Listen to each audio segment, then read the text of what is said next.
여행 가보고 싶은 곳들 많이 있으시지요? 죽기 전에 가보아야 될 여행지라고 해서 올려놓은 사진들이 있습니다. 그 사진들을 잠깐 보도록 하겠습니다.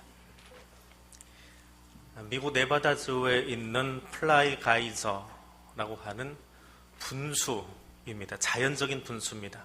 계속 물을 저렇게 뿜고 있다고 하는데 사진을 어떻게 찍어서 저렇게 무지개 생긴지는 모르겠지만 참 희한하게 생겼습니다. 제가 가보고 싶은 곳만 골라놓은 겁니다. 한 20-30여 개를 누가 올려놨는데, 두 번째 사진은 그레이트 블루홀이라고 하는 곳인데 얼마나 깊고 또 어떻게 생겼는지는 모르겠습니다. 사진만 본 건데 저 안에 한번 들어가 보고 싶은 생각이 있습니다. 바다입니다. 바다에 큰 홀이 있는 겁니다. 세 번째 사진은 모리셔스 아일랜드의 수중폭포라고 합니다. 폭포인데 바닷속으로 어떻게 물이 떨어지는 것 같아요. 이제 가보지 않아서 사진만 봐서는 잘 모르겠는데 저기도 한번 저는 뛰어내리고 싶지는 않습니다. 보고 싶습니다. 네 번째 사진은 남기영 선교사님 계시는 볼리비아의 우유니 소금 사막입니다. 세계 소금 사막이 한 3군데 있다고 선교사님이 이야기하시더라고요. 저기서 나오는 소금이 아주 특별하다고 합니다. 지난번에 오셨을 때 작은 봉지 하나 갖다 주셨는데 색깔이 좀 특이하더라고요. 여러 가지 효능이 있다 그래서 제법 팔린다고 합니다. 즉 바다가 아니라 사막입니다. 차가 지나가고 저 사람이 걷는 장면입니다. 수평선이 아니고 지평선이에요. 네, 저기도 한번 가보고 싶은데 너무 거리가 멀어서 언제 가볼까 지금 생각 중에 있습니다. 다음 사진입니다. 이건 뭘까요? 해초, 암초, 섬. 저기 가까이서 보니까 저렇게 보이는 거예요. 멀리서 보면 꼭 그렇게 보여요. 그런데 잘 구분이 안 되셨을까봐 가까이 나온 사진을 찍은 겁니다. 난민보트입니다. 섬이 아니고 난민보트예요. 어디로 가고 있는지는 모르겠습니다. 누군가 위에서 찍은 사진인데 저 배에 몇 명이나 타고 있을까요? 많이, 참 많이 탔습니다. 어디를 향해서 가고 있는 배일까요? 지금도 세계 도처에 저렇게 배들이 지금 떠다니고 있습니다. 우리나라 사람들에게는 낯선 남의 나라 이야기 같이 들리는 난민보트. 난민이 무엇이냐? 인종, 종교, 국적, 특정한 사회 집단의 구성원으로서 혹은 정치적 의견의 이유로 박해받을 우려가 있는 충분한 근거가 있는 공포 때문에, 두려움 때문에 자기 국적 밖에 있는 사람이라고 말합니다. 정의가 너무 길어서 외워지지가 않더라고요. 우리나라 통계청 자료에 의하면 2012년에 1143명이 대한민국에 난민 지위를 요청해달라고. 그러니까 난민이다 하면 그냥 받아줄 수 있는 거예요. 그래서 우리나라에 살게 하는 겁니다. 그 요청한 사람이 1143명, 2013년에 1574명, 2014년에 2896명이 신청을 했습니다. 그럼 몇 명이나 허락을 받았을까요? 2012년에 60명, 13년에 57명, 14년에 94명이 난민 지위를 인정받아서 대한민국에 정착해서 살고 있습니다. 멀리는 저 보트를 타고 아프리카에서 오신 분도 있고 제일 가깝게는 중국에서 난민 요청을 하신 분들도 굉장히 많이 있습니다. 중국 난민 요청은 거의 받아들여지지 않고 아마 정치적인 이유가 있는 것 같아요. 이 90명, 60명 중에는 주로 아프리카 계열이나 중앙아시아 계열의 사람들이 많이 있습니다. 한국의 위상이 높아지면서 아프리카에서도 저 보트를 타고 한국까지 찾아옵니다. 그리고 동아시아, 한중일이라고 불리는 동아시아 중에는 2013년에 처음으로 난민법을 만들었습니다. 난민을 관리하기 위한 별도의 기구와 별도의 공무원이 있는 나라, 대한민국입니다. 그런데 아직 여기 있는, 여러분은 모르겠어요. 저는 그 난민이라고 하는 것이 내 피부에 그렇게 와닿지 않는 먼 남의 나라 이야기 같은 유럽의 이야기지 하고 치부해버리는 느낌이 없지 않나 싶습니다. 예수님의 동생 야고보가 순교한 일로 유대교와 기독교 사이의 틈이 공식적으로 벌어집니다. 그리고 이 사건은 그 전까지 기독교라고 하는 것이 유대교의 한 분파로 생각되어서 로마로부터 보호받고 있던, 간접적인 보호를 받고 있던 이 초기 교회가 야고보의 순교 이후에는 더 이상 로마 정부로부터 보호받지 못하고 합법적인 종교로 인정받지 못하고 떠돌이 생활을 해야 되는, 핍박을 피해 다녀야 되는 일이 이후로 300년이 지속되어집니다. 313년 콘스탄틴 대제의 로마에서의 기독교 공인 때까지 그렇게 떠돌아다니게 됩니다. 베드로 사도는 다른 모든 제자들보다 로마 제국에 대해서 유화적인 사람이었습니다. 예수님이 십자가에 못 박히실 때에 대제사장 집 안뜰까지 들어갈 만큼 집권층하고 뭔가 좀 가까이 지낼 수 있었던, 좀 부드러웠던 사람인데, 야고보 순교 이후에 교회 성도들을 바라보는 눈이 바뀌었어요. 그래서 전 세계로 흩어져 버린 사람들에게 예수를 구주로 고백하기 때문에 더 이상 과거로는 돌아갈 수 없는 우리는 난민과 같은 사람이다. 나도 역시 그런 난민과 같은 사람이다. 그래서 이제는 예수 그리스도 안에서 소망을 가지고 일상생활에 참여해야 한다라고 적은 책이 오늘 우리가 본 베드로 전서입니다. 그러면 이 난민의 삶, 나그네의 삶을 어떻게 살아갈 수 있을까요? 첫 번째로 내가 나그네임을 알아야 합니다. 하나님은 베드로를 통해서 우리를 흩어진 나그네라고 표현합니다. 흩어졌다라고 하는 이 말은 우리가 아주 익숙하게 듣고 있는 헬라어입니다. 디아스포라라고 하는 단어입니다. 근데 사실 이 말은 씨를 뜻하는, 흩어진 씨를 뜻하는 말에서 유래한 말이라고 합니다. 우리나라 농부들은 씨를 심지요.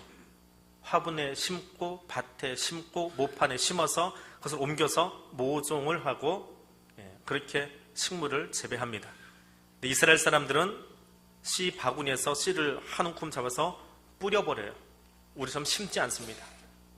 뿌리기 때문에 길가에도 떨어지고 돌밭에도 떨어지고 좋은 밭에도 떨어지는 겁니다.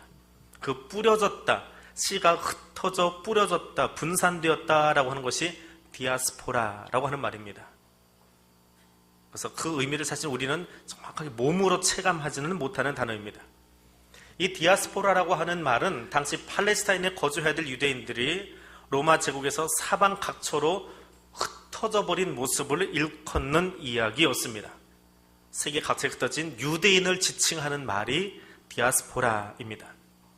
근데 베드로는 이 디아스포라라고 하는 말 뒤에 덧붙여서 야고보의 순교 때문에 예루살렘에 더 이상 머물지 못하고 로마 전국으로, 로마 제국 안에 각처로 흩어져 버린 그리스도인들을 나그네라고 지칭합니다. 우리말로 나그네라고 번역되어진 이 말은 낯선 사람, 외국인, 난민이라고 하는 뜻을 가지고 있습니다. 우리는 그냥 나그네라고 번역을 했는데 NLT라고 하는 영어 성경에서는 이 단어를 굉장히 길게 풀어놨어요. 나그네가 뭐냐? God's chosen people who are living as foreigners in the land 라고 번역을 했습니다.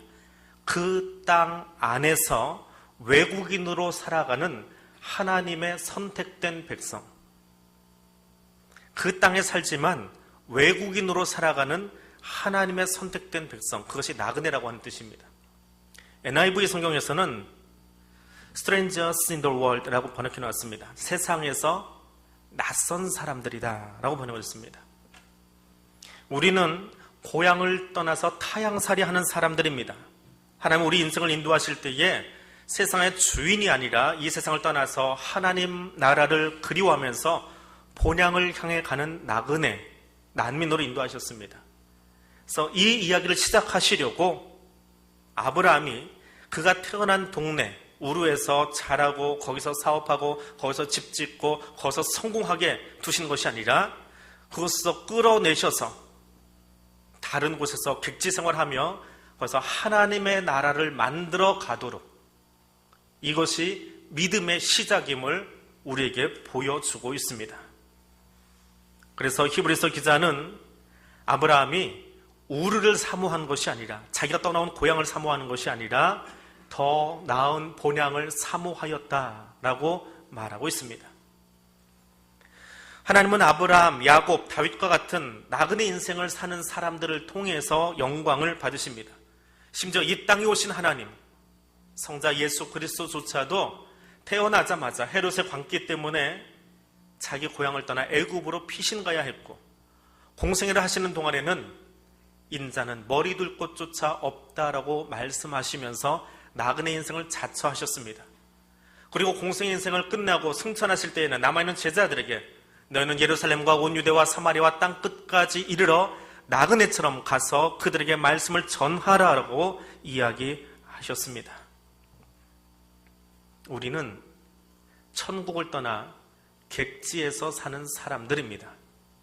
그래서 어떤 분이 이 대목을 묵상하면서 우리는 짧은 출장 인생 사는 사람입니다 라고 적어놨습니다.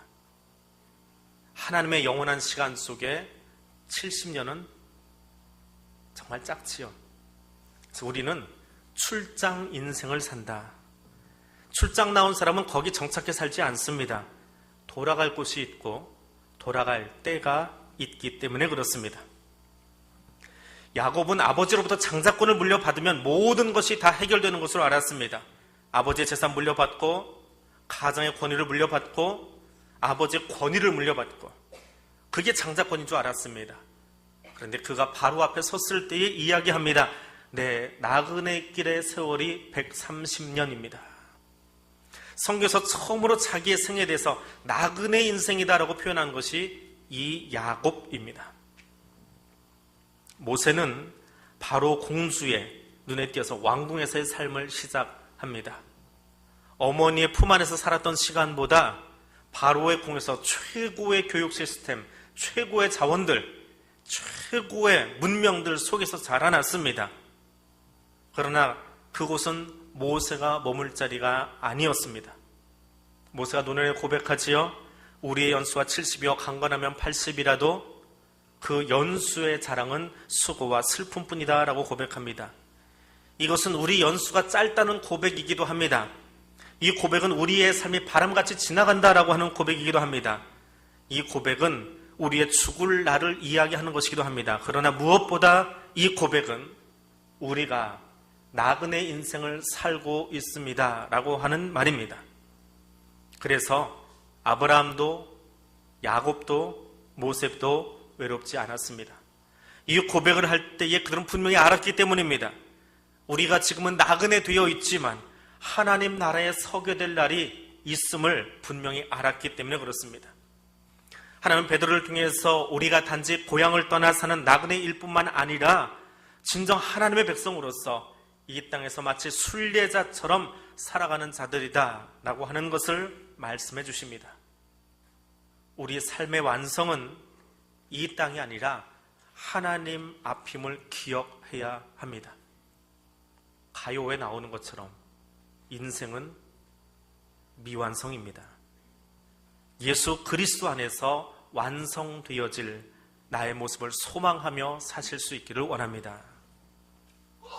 두 번째로 나그네는 특별한 신분입니다. 나그네가 어떤 존재입니까? 국어사전에서는 자기 고장을 떠나 다른 곳에 잠시 머물거나 떠도는 사람이다 라고 이야기합니다. 그런데 하나님은 베드로를 통해서 나그네의 모습을 이렇게 이야기하고 있습니다. 신약 성경을 적어 놓은 헬라어, 그리스어 성경에서는 1절과 2절의 단어 순서가 우리처럼 이렇게 되어 있지 않습니다. 물론 문법적인 차이가 있지만 우리는 1절과 2절에 끊어져 있지요. 그런데 헬라어 성경은 아주 묘하게 붙어 있습니다. 그래서 그 헬라어 성경의 단어 순서대로 번역을 해놓으면 화면에 보시는 것처럼 저렇게 되어집니다. 택하심을 입은 나그네, 흩어져 있는 자, 어디에 흩어져 있는 자. 그래서 나그네라고 하는 단어를 가운데다 두고 그 단어의 양쪽으로 말이 벌어져 있어요. 자, 나그네는 택하심을 입은 사람들이에요. 그리고 나그네는 흩어진 사람들이에요. 그 두 가지 의미를 함축하고 있는 것이 베드로전서 1장 1절과 2절의 모습입니다. 근데 이것을 우리말로 번역하니까 어순이 싹 바뀌어버린 거예요. 근데 저 말 속에 아주 재미있는 특별한 의미가 있습니다. 나그네는 택하심을 입었다. 하나님께서 특별하게 우리를 선택하셨다는 하나님과의 관계를 이야기하는 겁니다. 근데 그 나그네는 더불어서 흩어졌어요. 세상과의 관계 속에서 우리가 어떤 모양으로 살아가는지를 보여주는 단어예요. 나그네는 하나님께서 택하실 만큼 특권을 부여받은 사람들이에요. 그런데 세상 가운데서는 다른 정치 집단처럼 모여서 우리가 으쌰으쌰 할 수 있는 그런 단체가 아니고 다 흩어져 있다 보니까 세상에서 불이익을 당하는 집단이에요. 나그네는 세상 가운데서 구별하여 부른 성도라고 하는 의미를 부여받은 그런 무리들입니다. 그런데 이 나그네는 예수 믿는다는 이유로 세상에 흩어져 있는 나그네로 살아가야 되는 존재예요. 단어 순서가 그렇게 붙어 있습니다. 택하심을 입은 나그네, 흩어져 있는 어디에. 이게 베드로가 쓴 나그네에 관한 정의입니다. 그래서 나그네는 특별한 신분이에요. 바울은 자기를 신문하는 천부장에게 자신은 돈을 주고 산 것이 아니라 나면서부터 로마 시민권을 받은 사람이다 라고 말했습니다. 그런데 노년에 옥중에서 빌립보에 있는 교회 편지를 쓰면서 우리의 시민권은 하늘에 있습니다 라고 말합니다. 세상의 이중 국적이 아니라 영적 신분으로 이중 국적을 소유하고 있다라고 말합니다. 그래서 세상에서 환영받지 못해요. 특별히 대한민국은 이중 국적 가진 사람들 되게 싫어합니다. 이중 국적 가지고 있다가 군대 안 갔다 왔다고 법으로 막아버렸지요. 지금 누가 못 들어오고 있습니다. 국제법에서는 그게 타당한지 모르겠는데 대한민국의 법 감정은 이중 국적 가지고 자기가 해야 될 일 안 하면 싫어합니다. 아예 국가에 발도 못 붙이게 해버립니다. 지금은 법을 바꿔가고 있는 중이기도 하지만 아직도 목사가 이중 국적을 소유하고 있으면 목사 안수를 주지 않는 나라가 대한민국이에요. 그게 우리나라 법 감정이에요. 그래서 이중 국적을 가졌다라고 하는 것은 굉장히 싫어하는, 배타시하는 그런 마음이 우리 안에 있어요. 근데 사도 바울이 이야기합니다. 우리는 영적으로 다 이중 국적자들이에요. 대한민국 국적을 가지고 있지만 더불어서 천국의 시민권을 가지고 있는 이중 국적자예요. 그러니까 세상 사람들이 우리를 싫어하는 것은, 더구나 대한민국에서 그리스도인으로 살아가는데 힘들다라고 하는 것은 당연한 거예요. 그리스도인으로 살아가면서 인정받으려고 하지 마세요. 이건 너무나 당연한 사건이에요. 하나님 앞에서는 특별한 존재이지만 하늘의 시민권을 가졌기에 소금과 빛으로 살아가야 되지만 세상에서는 나그네로 살아가야 되기 때문에 절대로 평탄하지 않습니다. 그래서 고향을 떠난 사람은 고향을 향한 특별한 목적을 가지고 있습니다. 지난 주간에 우리 노회 주관으로 통일선교 세미나가 있었습니다. 부목사님들하고 그 일에 관심이 있는 한 6분 교우분들이 같이 하남에 있는 교회에 가서 세미나에 참석을 했습니다. 거기 강사로 오신 분 중에 여명학교라고 해서 북한에서 탈북한 청소년들을 대한민국 사회에 적응시키고 또 같이 살 수 있도록 가르치는 대안학교가 하나 있어요. 그 남산 자락에 있는 숭례점 그 어간에 있는 학교인데 그 여명학교의 교감으로 수고하시는 조명숙 씨가 오셔서 이야기를 해주셨습니다. 그 이야기 가운데 한 대목입니다. 남한에 있는 모든 교회치고 하나님 저 북한하고 통일되는 게 너무 힘드니까 통일시키지 말아주세요라고 기도하는 기도하는 교회는 없다는 거예요. 모두가 다 통일을 염원하고 기도합니다. 새벽에도 기도하고 금요철에라도 기도를 합니다. 그런데 그렇게 기도하면 내일 통일이 될 수 있을까요? 왜 도리질하세요? 하나님이 원하시면 내일 할 수 있어요. 독일이 언제 계획되어서 통일됐습니까? 기도는 하지만 하나님이 내일 하실 수 있다? 그건 꺄우뚱하는 나라라는 거예요. 그게 나만의 교회, 그리스도인들이에요. 그런데 여명학교에 있는 아이들의, 탈북 청소년들의 기도는 달라요. 하나님, 내일 아침에 북한에 있는 내 어머니를 볼 수 있게 통일시켜 주세요. 우리가 기도하는 것처럼 철책을 거두어 달라고 하거나 북한 땅의 민주화가 일어나게 해달라고 기도하지 않습니다. 어떤 이유로건 떠날 수밖에 없었던 자기들의 고향, 거기는 어머니를 내일 아침이면 볼 수 있게 해주세요. 이것이 그 아이들의 통일에 대한 기도입니다. 나그네 신부는 이것입니다. 이 땅에서 불이익을 당할 수밖에 없습니다. 그러나 하나님 앞에 가면 아브라함과 이삭과 야곱을 볼 수 있습니다라고 하는 그것을 사모하고 소망하면서 본향을 향하여 나아가는 것이 나그네 된 자의 신분입니다. 하나님 나라를 사모하는 그리스도인으로 살아가시기를 바랍니다. 하나님 나라를 소망하는 그리스도인으로 살아가시기를 바랍니다. 하나님께 택하심을 받은 특권으로 이 땅의 진정한 소망, 세상의 소망이 아니라 하나님 나라의 소망을 주는 나그네로 살아가실 수 있기를 원합니다. 그 나그네는 하나님의 이끄심대로 사는 사람들입니다. 길을 떠난 이유도 모른 채 허송세월하다 다시 고향에 돌아간다면 나그네처럼 허탈한 사람도 없을 겁니다. 칼 힐티가 쓴 책에 잠 못 이루는 밤을 위하여라는 책이 있습니다. 거기에서 그는 나의 사명을 깨닫는 날이 나의 최고의 날이다 라고 적고 있습니다. 나그네도 사명이 있습니다. 어울릴 것 같지 않은 단어이고 문장이지만 분명 나그네도 사명이 있습니다. 보트피플에 타고 있는, 그 난민보트에 타고 있는 그 사람들, 그들의 사명은 뭘까요? 열심히 죽지 않고 노를 저어서 우리에게 자유를 부여줄 수 있는 그 땅에 도착할 수 있는 것이 그들의 사명이지요. 지금은 힘들고 먹을 것 없고 그 자그마한 배에 수천 명이 타서 움직이고 있지만 그들의 사명이에요. 나그네, 하나님이 이 땅에 우리를 나그네로 보내셨다면 우리에게도 사명이 있습니다.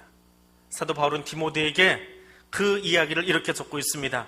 나는 선한 싸움을 싸우고 나의 달려갈 길을 마치고 믿음을 지켰으니 이제 후로는 나를 위하여 의의 면류관이 예비되었다라고 적고 있습니다. 하나님이 택하시고 이 땅에 흩으신 나그네, 그 사람들은 분명 사명이 있습니다. 하나님 안에서 믿음의 선한 싸움을 싸우고 하나님의 나라 면류관을 바라보는 사람들이기 때문에 그렇습니다. 다음 달에 몽골 비전 트립을 30여 명이 다녀올 예정입니다. 그 몽골에 가서 만나보고 싶은 여러 사람들 중에 몽골의 의료 선교사로 나가 있는 박관태라고 하는 분이 있습니다. 고대 의대를 졸업하고 외과 의사로 살던 분인데 대한민국에서 의사로서 가지고 있던 특권 다 내려놓고 의료적으로 굉장히 열악한 후진국인 몽골에 가서 선교를 하고는 평신도 선교사입니다. 근데 이분이 몽골에 가서 만난 하나님을 써놓은 책이 하나 있는데 나를 이끄시는 하나님의 손이라고 하는 책입니다. 그 책에 나와 있는 한 대목입니다. 몽골에 도착을 해서 집을 구하느라고 한 달 동안 돌아다니다가 그 선교사님에게 몽골어를 가르쳐 주시던 몽골 교수님이 자기 집을 임대해 줄 테니까 들어오라고 이야기를 해서 월세 250달러에 이사를 가게 되었답니다. 그리고 이사를 하고 한 달쯤 이제 짐도 좀 정리가 되고 숨 좀 돌리겠다 싶은데 주인에게서 청천벽력 같은 이야기를 들었습니다. 집 좀 비워주세요. 제가 결혼하게 됐는데 이 집에서 살아야 되겠습니다. 집 좀 비워주세요. 선교사님은 어이가 없어서 월세 계약서 1년 동안 여기서 250불씩 내고 살겠습니다라고 한 계약서가 있어 그걸 내밀었습니다. 아니 이렇게 약속하지 않았느냐? 근데 왜 지금 나가라고 하냐? 그랬더니 그 집 주인 왈 50불을 더 올려주시든지 나가시든지 결정하세요. 너무 어이가 없어서 주변 사람들에게 들고 나갔답니다. 아니, 우리가 이렇게 월세 계약서 맺었는데 이게 말이 됩니까? 하고 이야기를 했더니 주변 사람들이 이렇게 이야기합니다. 몽골에서는 그런 계약서 필요 없습니다. 집주인이 달라고 하면 돈을 내시던지 아니면 나가셔야 됩니다. 한국의 정서하고 다르지요. 답답하고 억울해서 교회로 쫓아갔습니다. 그리고 하나님 앞에 기도를 하는데 기도가 나오지 않아요. 기도하고 싶은데 기도가 안 나올 때가 있지요. 입은 떡 벌어져가지고 그렇게 멍하니 있는데 주일 설교 시간에 목사님이 이렇게 설교하시더랍니다. 여러분, 우리는 나그네 인생입니다. 나그네는 때리면 맞고 뺏으면 빼앗기는 겁니다. 그것이 나그네 인생입니다. 그 이야기를 듣는 순간에 하나님 말씀대로 그래, 나 나그네인데 내가 오히려 집주인 행세하려고 했구나. 하나님, 집에서 나가겠습니다. 나가면 더 좋은 집 주시겠지요? 하고 주인의 결정대로 따르기로 했답니다.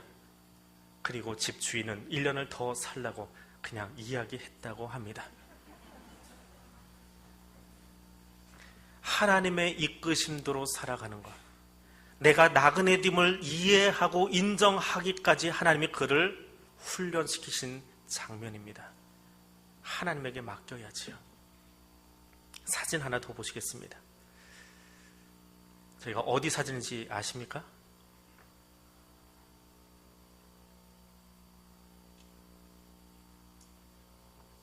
(2부에는) 답이 나왔는데 우리 교회 안 보이세요? 저 가운데 녹지대 아래쪽에 파란색 뭐가 점이 찍혀 있지요? 우리 옥상입니다. 드론으로 찍은 게 아니고 항공사진으로 찍어 놓은 겁니다. 요즘은 참 시대가 좋아요. 그냥 지명 딱 찍고 각도만 맞춰달라고 하면 그대로 항공사진이 나옵니다. 자, 녹지대 아래쪽으로 이렇게 쪼물쪼물 얼룩지게 되어 있는 곳이 주택가예요. 녹지대 왼쪽으로는 주공 2단지, 아직 허물기 전입니다. 큰 길 왼쪽으로 주공 3단지. 더 저쪽으로 가면 광문고도 있고 컨벤션고도 있고 아이파크도 있고 천호동까지 보입니다. 자, 어떤 생각을 하십니까? 성령 하나님은 내 안에 계십니다. 우리 안에 계세요. 똑같이 성부 하나님은 하늘 위에서 우리를 감찰하고 계십니다. 근데 저 땅 안에서 기뻐하고 슬퍼하고 사랑하고 미워하고 자랑하고 교만하고 질투하고 사는 우리의 모습을 하나님이 저렇게 내려다보고 계시다면 어떨까요? 저 땅에 살고 있는데 저 세상 사람들과 다르지 않게 똑같이 살아가고 있는 우리의 모습을 보면 우리를 택하셔서 세상 가운데 뿌려놓으신 파송하신 하나님은 어떤 마음을 가지고 계실까요? 무엇을 하려고 그렇게 치열하게, 무엇 하려고 그렇게 경쟁하면서 무엇을 누리겠다고 열심히 사십니까? 평생도록 땀 흘려서 빚을 얻어서 열심히 산 결과가 저기 있는 저 그림들 중에 저 아파트 한 동 얻으려고 여러분 살아가십니까? 아니면 저 아파트에 한 층 얻으려고 살아가십니까? 평생 열심히 수고해서 한 칸, 저기는 보이지도 않는 한 칸 얻으려고 내가 살아가고 있는데 그렇게 지치도록 수고하며 애쓰는 것이 나그네 인생이어야 될까요? 다시 한번 생각하십시다. 우리 나그네의 삶을 장식하시기를 바랍니다. 나그네의 삶을 새롭게 기획할 수 있기를 바랍니다. 택함받지 않은 사람들처럼 그런 일에 연연하지 말고 그런 일 때문에 슬퍼하지 말고 택함받은 제사장답게 사십시다. 한 칸의 주인공이 아니라 이 땅의 왕처럼 사실 수 있기를 바랍니다. 여기 하나님 나라를 만들기 위해서, 하나님 나라를 세워가기 위해서 살아가실 수 있기를 바랍니다. 칸에 머무는 우리의 심성이 아니라 저 땅을 바라보는 하나님의 눈으로 저 세상을 바라보면서 거기 하나님 나라를 세우기 위해서 살아갈 수 있는 사람들 되시기를 바랍니다. 우리 나그네의 삶을 장식할 수 있기를 원합니다. 나는 하나님께 택함받은 그리스도인입니다. 나는 하나님으로부터 세상을 향하여 파송받은 나그네들입니다. 그런데 단지 생존을 위해서 사는 존재가 아니라 이 땅에 하나님 나라를 세우기 위해서 살아가는 나그네가 될 수 있기를 원합니다. 하나님의 선교를 위해서, 하나님의 나라를 위해서 하나님만을 의지하고 내 나그네 인생을 말씀 앞에서 새롭게 디자인해 볼 수 있는, 새롭게 기획할 수 있는 청지기들 되어지기를 원합니다. 기도하겠습니다. 사랑의 하나님, 우리를 세상 가운데서 구별하여 부르신 하나님 참으로 감사합니다. 우리를 세상 가운데로 파송하여 거룩한 나그네 삼으심을 감사드립니다. 우리의 신분을 확인케 하여 주시니 감사드립니다. 나그네로서의 사명을 다시 한번 확인하며 내 삶을 새롭게 장식하겠습니다. 성령 하나님, 내게 주신 귀한 신분, 나그네됨을 잊지 않고 살도록 계속하여 내 안에서 일하여 주시옵소서. 예수님 이름으로 기도드립니다. 아멘.